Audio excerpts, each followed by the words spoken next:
পদ্মার বুকে এক ভয়ঙ্কর মেগা প্রজেক্টের ঘোষণা দিয়েছে বাংলাদেশ। ভারতের দীর্ঘ ৫ দশকের ফারাক্কার দম্ভ কি তবে এবার চূর্ণ হতে চলেছে? গঙ্গার পানি নিয়ে দিল্লির সাউথ ব্লকে যে একচেটিয়া আধিপত্য ছিল তার কফিনে শেষ পেরেকটি ঠুকতে যাচ্ছে ঢাকা।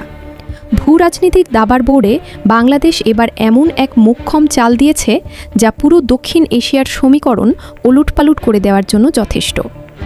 ৬ দশকের দীর্ঘ প্রতীক্ষার অবসান ঘটিয়ে এবার আলোর মুখ দেখতে যাচ্ছে বাংলাদেশের বহুল কাঙ্ক্ষিত পদ্মা ব্যারেজ। আর এই একটি খবরের আঘাতেই ভারতের পানি কূটনীতির ভিতও কেঁপে উঠেছে।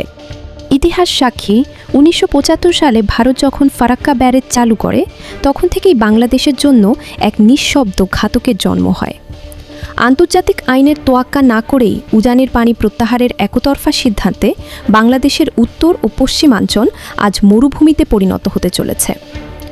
১৯৯৬ সালের গঙ্গা পানি বন্টন চুক্তিতে কাগজে কলমে অনেক প্রতিশ্রুতি থাকলেও বাস্তবে বাংলাদেশ বরাবরই প্রতারিত হয়েছে। শুকনো মৌসুমে ন্যায্য হিসা পাওয়ার কথা থাকলেও গ্যারান্টি ক্লজ না থাকায় ভারত কখনোই আমাদের দাবি মানেনি। কিন্তু বাংলাদেশ আর কতকাল নতজানু হয়ে থাকবে? এবার সেই বঞ্চনার জবাব দেওয়ার সময় এসেছে। পানি সম্পদ মন্ত্রণালয় থেকে আসা সাম্প্রতিক ঘোষণাটি এক কথায় যুগান্তকারী।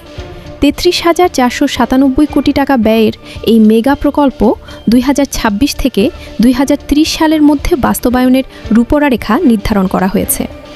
রাজশাহীর কাছে পদ্মা নদীর বুকে নির্মিত হবে ২ কিলোমিটার দীর্ঘ এক বিশাল ব্যারেজ, যেখানে থাকবে ৭৮টি সুবিশাল স্পিলওয়ে এবং ১৮টি আন্ডারস্লুইস। শুধু পানি সংরক্ষণই নয়, এই প্রজেক্ট থেকে ১৩৩ মেগাওয়াট পরিবেশ বান্ধব জলবিদ্যুৎ উৎপাদনের পরিকল্পনাও রয়েছে। এটি শুধু একটি অবকাঠামো নয়, এটি ভারতের পানি সন্ত্রাসের বিরুদ্ধে বাংলাদেশের একটি প্রযুক্তিগত ও কৌশলগত ঢাল। পরিসংখ্যান বলছে দেশের প্রায় ৩৭% মানুষ এই প্রকল্পের মাধ্যমে সরাসরি উপকৃত হবে। বিশেষ করে দক্ষিণ পশ্চিমাঞ্চলের কৃষি এবং সুন্দরবনের জীব বৈচিত্র্য রক্ষা পাবে। তবে সবচেয়ে গুরুত্বপূর্ণ বিষয় হলো এর টাইমিং। ১৯৯৬ সালের গঙ্গা চুক্তির মেয়াদ শেষ হচ্ছে ২০২৬ সালের ডিসেম্বরে। ঠিক এই মুহূর্তে পদ্মা ব্যারেজের ঘোষণা দিল্লির জন্য এক বিশাল ধাক্কা। ভারত এতদিন ফারাক্কাকে ব্যবহার করে ঢাকাকে চাপে রাখত, কিন্তু এই ব্যারেজ নির্মিত হলে বাংলাদেশের নিজেদের পানি ধরে রাখার সক্ষমতা তৈরি হবে।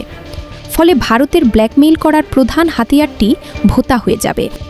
সবচেয়ে বড় আতঙ্কের কারণ হলো এই প্রকল্পে চীনের সম্ভাব্য সম্পৃক্ততা। ভারত জানে এই মেগা প্রকল্পে যদি বেইজিংয়ের কারিগরি বা আর্থিক বিনিয়োগ যুক্ত হয় তবে তা দিল্লির নিরাপত্তার জন্য নতুন চ্যালেঞ্জ তৈরি করবে।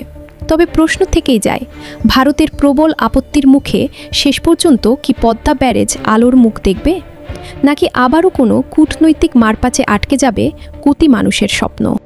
বাংলাদেশের এই সাহসী পদক্ষেপ নিয়ে আপনি কি ভাবছেন? আপনার মূল্যবান মতামত আমাদের কমেন্টে জানান। দেখা হচ্ছে পরবর্তী ভিডিওতে। আল্লাহ হাফেজ।